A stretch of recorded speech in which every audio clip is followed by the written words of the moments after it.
करने के लिए हम सुबह 5:30 बजे मॉर्निंग में उठ जाते हैं और 5:30 बजे कुछ योगा और कुछ एक्सरसाइज करने के बाद हम 6:30 से 7 के बीच स्कूल के लिए तैयार होते हैं, क्योंकि अभी मेरा विद्यालय जो है 8 बजे से है। तो 8 से 8:30 के बीच हम यहाँ रहते हैं। लंच के लिए हम 1 घंटे के लिए जाते हैं 2 बजे से 3 बजे तक, और मेरा फिर शाम 7 बजे तक यहीं पर काम चलता है।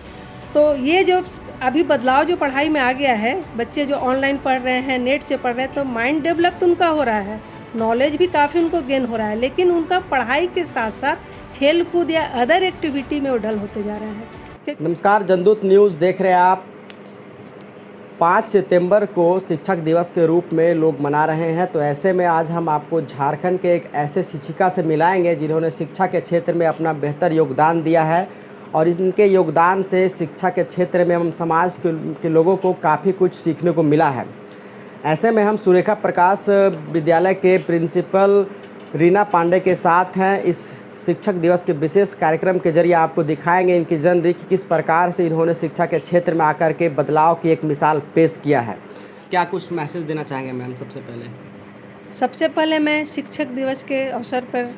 सभी देशवासियों को और चौपारण वासियों को ढेर सारी शुभकामनाएं देना चाहती हूं, एवं बहुत बहुत प्यार देना चाहती हूं। बच्चों को खास करके मैं बहुत आशीर्वाद देना चाहती हूं।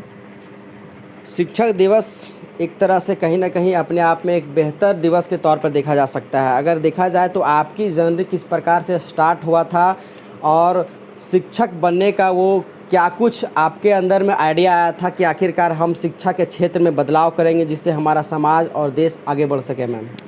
देखिए, शुरू में तो मैं DVC +2 स्कूल से शिक्षा ग्रहण की। +2 से शिक्षा ग्रहण करने के बाद मैं SSLNT धनबाद में ग्रेजुएशन के लिए गई, लेकिन शिक्षा के साथ साथ मुझे स्पोर्ट्स में, खेलकूद में काफ़ी दिलचस्पी थी। पर ग्रेजुएशन के साथ साथ हम छोटे छोटे बच्चों को एजुकेशन दिया करते थे, और मुझे कहीं ना कहीं एक आभास था कि छोटे बच्चों को अगर कुछ ज्ञान दिया जाए, अलग से उन्हें पढ़ाया जाए, तो हो सकता है कि आगे जा कर के देश के लिए कुछ काम करेंगे। तो कहा जाए तो हम +2 के बाद या ग्रेजुएशन के समय से ही छोटे बच्चों को शिक्षा देना शुरू कर दिए हैं, और आज हम उसी शिक्षा को देते हुए इस जर्नी तक यहाँ पहुँच गए हैं। मैम अगर देखा जाए तो स्टार्टिंग में आपने ये नहीं सोचा था कि आखिरकार हमें शिक्षक बनना रहेगा? नहीं, उसके बाद हमने वहाँ से ग्रेजुएशन करने के बाद मैं PG की हजारीबाग विनोबा भावे यूनिवर्सिटी से, और PG करने के बाद मैं NIT से कंप्यूटर कोर्स करने के बाद केंद्रीय विद्यालय मेरू में BSF में एज ए कंप्यूटर टीचर वहाँ प्लेसमेंट हुआ हमारा। वहाँ 3 साल 1999 से लेकर 2002 तक हम वहाँ कंप्यूटर टीचर के रूप में काम किए और PGT इकोनॉमिक्स के रूप में काम किए, जिसमें +2 के बच्चों को पढ़ाना था। लेकिन उसके बाद नवभारत जागृति केंद्र में वैकेंसी आया 2003 में,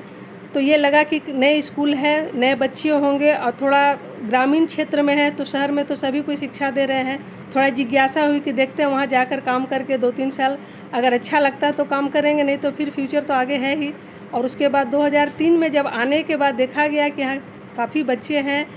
फर्स्ट साल ही बच्चे 300 से ऊपर एडमिशन ले लिए, और उसके बाद जब 300 से ऊपर बच्चे एडमिशन लिए तो 2006 में हम लोगों ने इस विद्यालय के लिए NOC लिए, और 2007 से एज ए प्रिंसिपल मेरा नाम गया CBSE बोर्ड को, और प्रिंसिपल के बाद से लेकर 2021 तक में आपने देखा कि हमारे साथ जितने भी बच्चे हैं बोर्ड एग्ज़ाम दिए, अच्छे अच्छे मुकाम पे गए, कोई डॉक्टर बने, कोई इंजीनियर बने। एक हाल ही में बच्चा मेरे पास आया जो अभी मर्चेंट नेवी निकाल करके आया है। इस तरह से हमारे पास जितने भी बच्चे पढ़ाई लिखाई किए बहुत अच्छे अच्छे पोस्ट पे हैं, और आज भी हमारे साथ वे बच्चे कांटेक्ट में हैं। और हमारा इच्छा है कि विद्यालय इतनी ऊंचाई तक जाए, इतनी ऊंचाई तक जाए, ताकि ग्रामीण क्षेत्र को कोई ये नहीं कहे कि CBSE की पढ़ाई सिर्फ शहर में ही होती है, गाँव के भी बच्चे बहुत अच्छा कर सकते हैं। तो कहीं ना कहीं अगर देखा जाए तो अभी जिस प्रकार से आप काम कर रहे हैं उससे आगे और भी बच्चों को और समाज को एक शिक्षा के क्षेत्र में बेहतर देखने को मिल सकता है। देखिए, अभी अगर आप हमारे साथ ये जो वीडियो ले रहे हैं या हमसे बातचीत कर रहे हैं, तो ये मेरा चैलेंज है कि हजारीबाग के जो टॉपर स्कूल होते हैं, जैसे एंजल हाई स्कूल है, DAV हाई स्कूल है,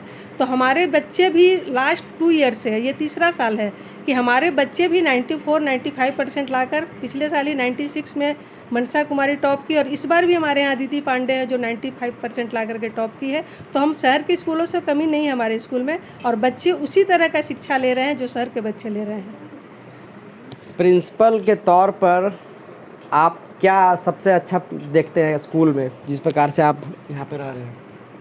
एज ए प्रिंसिपल हम यहाँ ये देख रहे हैं कि ये ग्रामीण क्षेत्र है, कई सारे कठिनाइयाँ भी आपको देखने को मिलता होगा, कई पेरेंट्स भी आते होंगे, बच्चे भी आते होंगे। क्या आपको लगता है कि मतलब और कुछ इसमें बदलाव होने की आवश्यकता है? नहीं, 2003 से लेकर 2021 तक में तो काफ़ी बदलाव आया। पहले के पेरेंट्स जो थे वो अवेयर नहीं थे, लेकिन अभी हम देख रहे हैं कि बच्चे और गार्जियन दोनों काफ़ी अवेयर हो चुके हैं और ये सपोर्ट कर रहे हैं, स्कूल को भी सपोर्ट कर रहे हैं, बच्चे भी सपोर्ट कर रहे हैं। पहले के गार्जियन समझ नहीं पाते थे कि सीबीएसई में क्या नॉर्म्स है, क्या रूल्स है, उन्हें किस तरह से जाना है या क्या करना है, लेकिन अभी उनको समझ में आ गया है कि जो सीबीएसई का स्कूल है वो हमारे क्षेत्र में है और इसको अगर हम लोग लेकर नहीं चलेंगे तो भविष्य में हमारे बच्चे आगे नहीं बढ़ पाएंगे। अभी देखिए जैसे लॉकडाउन हो गया तो बच्चे कब जब 6 अगस्त से आना शुरू कर दिए हैं तो गार्जियन को भी खुशी हुई कि हमारे बच्चे अब जा कर के विद्यालय में पढ़ेंगे। कितना भी होता है ऑनलाइन की पढ़ाई और ऑफलाइन की पढ़ाई में अंतर हो ही जाता है, तो हम लोग चाहेंगे कि बच्चे को जितना हो सके अच्छी शिक्षा दें। हमारे शिक्षक की टीम जितने भी शिक्षक और शिक्षिका हैं काफ़ी हमारे बच्चों के साथ मेहनत करते हैं और आज उन्हीं का रिजल्ट है, उन्हीं के मेहनत से, विद्यालय के मेहनत से और हमारे मैनेजमेंट के मेहनत से आज ये विद्यालय इस मुकाम पर पहुँच गया है। कौन सा सब्जेक्ट आप एक शिक्षक के तौर पर पढ़ाना चाहते होंगे बच्चों को कि हम इस सब्जेक्ट में काफ़ी बेहतर पढ़ा सकें ताकि बच्चे और भी इसे अच्छे तरह से समझ सकें मैम, क्योंकि आपका एक लंबा शिक्षा के क्षेत्र में जर्नी रहा है? हमारा मेन सब्जेक्ट इंग्लिश रहा है और हम हमेशा से बच्चों को इंग्लिश इम्प्रूव करने के लिए सोचते रहे हैं और आज भी हमारे यहाँ जो इंग्लिश की इम्प्रूवमेंट होती है बच्चों का हो या शिक्षकों का हो, उनको हम टाइम टू टाइम क्लास लेते रहते हैं, क्योंकि बिना इंग्लिश के हमारा इंग्लिश मीडियम स्कूल चलाना मुश्किल है। तो हर बच्चों का मेरा ये इंस्ट्रक्शन होता है कि आप कहीं भी बाहर बात करते हो जिस तरह से भी, लेकिन ऑफिस में और स्कूल के कैंपस में आपको इंग्लिश में बात करनी है और हम हमेशा बच्चों को असेंबली हो चाहे क्लासरूम हो इंग्लिश का पढ़ाई हम करवाते हैं, क्योंकि इंग्लिश मेरा फेवरेट सब्जेक्ट है। मैम आप लगातार विद्यालय आते हैं, प्रतिदिन आते हैं, देखा जाए तो इस विशेष के ज़रिए हम ये भी दर्शकों को दिखाना चाहेंगे कि आखिरकार आपका दिनचर्या किस प्रकार से रहता है और कैसे अपने डेली रूटीन को मेंटेन करते हुए आज इस मुकाम पर आकर के लगातार योगदान दे रहे हैं। मैम विद्यालय आने के लिए हम सुबह 5:30 बजे मॉर्निंग में उठ जाते हैं और 5:30 बजे कुछ योगा और कुछ एक्सरसाइज करने के बाद हम 6:30 से 7 के बीच स्कूल के लिए तैयार होते हैं, क्योंकि अभी मेरा विद्यालय जो है 8 बजे से है, तो 8 से 8:30 के बीच हम यहाँ रहते हैं। लंच के लिए हम 1 घंटे के लिए जाते हैं 2 बजे से 3 बजे तक और मेरा फिर शाम 7 बजे तक यहीं पर काम चलता है, क्योंकि हम प्लान करते हैं कि हमको अगले दिन क्या करना है, या मेरे पास जो भी सीबीएसई से लेटर आ रहे हैं या एक्सटेंशन के लेटर हो, या भी हमारे जैसे जेपीएससी का एग्जामिनेशन होने जा रहा है तो उसमें मेरे यहाँ 840 कैंडिडेट एग्ज़ाम देने के लिए आ रहे हैं, तो उनकी तैयारी करनी है। फिर हमारे यहाँ हाफ ईयरली एग्जामिनेशन उसकी तैयारी करनी है, हमारे स्कूल को एक्सटेंशन लेना है 2022 में उसकी तैयारी करनी है। तो ये सारा मेरा एक दिन पहले प्लान होता है और रात में सोने से पहले ये 4-5 प्लान को हम ले करके नेक्स्ट डे आते हैं। फिर बच्चों को टीचर से क्या शिक्षा लेनी है और उनका रूटीन क्या तय है और कौन टीचर आज नहीं आ रहे हैं और कौन प्रेजेंट है, वो सारा क्राइटेरिया को देखते हुए हम स्कूल को आगे बढ़ाते हैं, क्योंकि अगर इस तरह का प्लान वे में हम नहीं चलेंगे तो ये जो सक्सेस हमारे विद्यालय को मिल रहा है नहीं मिल पाएगा। रिलैक्स करने के लिए क्या कुछ मैडम आप करते हैं? बस हमारा सुबह में 15 मिनट योग होता है और रात में हम सोने से पहले 10 मिनट मेडिटेशन करते हैं। ये राज्य है जहाँ शिक्षा के क्षेत्र में डेवलपमेंट देखने को मिल रहा है, लेकिन ऐसे में अगर देखा जाए तो अभी हमारा एजुकेशन सिस्टम कितना कुछ बदलाव हो पाया है जब से आप जुड़े हैं इसमें और अभी के अनुसार से? जिस समय एजुकेशन सिस्टम देखिए, अभी का जो एजुकेशन सिस्टम चल रहा है और पहले जो चला जो हम लोगों के समय था, या हो सकता है अभी वो पढ़े होंगे, अभी तो बहुत ही एजुकेशन इजी बना दिया है, क्योंकि बच्चों के पास देखिए नेट से पढ़ने की सुविधा है, उनके पास बहुत तरह के गाइड है, बुक्स है, लेकिन बच्चे क्या कर रहे हैं कि पढ़ाई से ज़्यादा इंटरनेट यूज कर ले रहे हैं। जैसे उनका टेक्स्ट बुक है उससे ज़्यादा नहीं पढ़ करके वो नेट से पढ़ रहे हैं।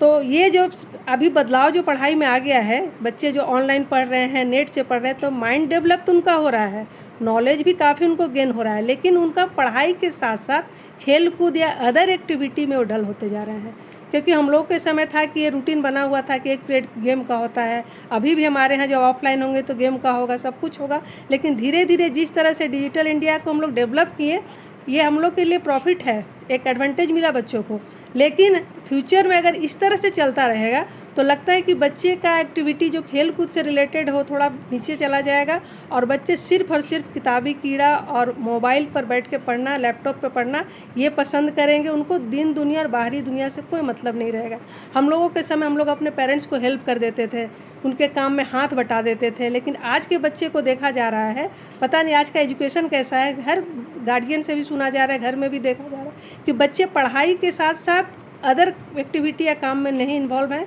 सिर्फ और सिर्फ पढ़ाई में देख रहे हैं अपने आप को। मेरी ज़िंदगी का शिक्षा के साथ साथ पारिवारिक जीवन को कैसे जिम्मेदारी के तौर पर देखते हैं आप? पारिवारिक जीवन देखिए, शिक्षा के साथ साथ पारिवारिक जीवन में थोड़ा सा तो विलम्ब होता है क्योंकि हमारा बहुत सारा समय विद्यालय में चला जाता है, लेकिन इतना के बावजूद हम अपने परिवार वाले को बहुत समय देते हैं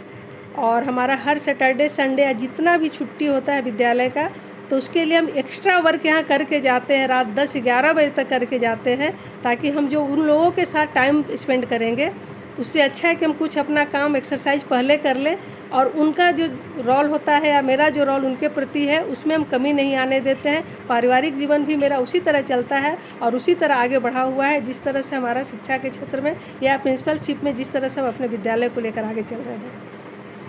मैसेज क्या देना चाहेंगे बच्चों को ये 5 सितंबर के शिक्षक दिवस को लेकर के? शिक्षक दिवस के अवसर पर हम सभी बच्चों को ये बताना चाहेंगे कि आपका विल पावर अगर स्ट्रांग हो, आपकी इच्छा शक्ति मजबूत हो, तो आपके लिए लक्ष्य प्राप्त करना कोई भी मुश्किल काम नहीं है। हर बच्चे अपना लक्ष्य प्राप्त कर सकते हैं अगर वो अपनी इच्छा शक्ति को प्रबल रखें, विल पावर को स्ट्रांग रखें। जी मैम, आपका बहुत बहुत शुक्रिया। तो ये ऐसे शिक्षिका है जो लगातार शिक्षा के क्षेत्र में अपना योगदान देकर समाज में बदलाव की ओर लगातार लोगों को बढ़ा रही है। बच्चों को लगातार कई प्रकार के टेक्नोलॉजी के माध्यम से भी शिक्षाएं दिया जा रहा है, जिससे बच्चे लगातार देश और राज्य का नाम रोशन कर सके। तो यकीनन ऐसे शिक्षक अगर देश में लगातार अपने ओर से ईमानदारी पूर्वक काम करना शुरू कर दे तो शिक्षा के क्षेत्र में क्रांति आना बिल्कुल तय माना जा सकता है। बहरहाल इस वीडियो को देखने के लिए शुक्रिया।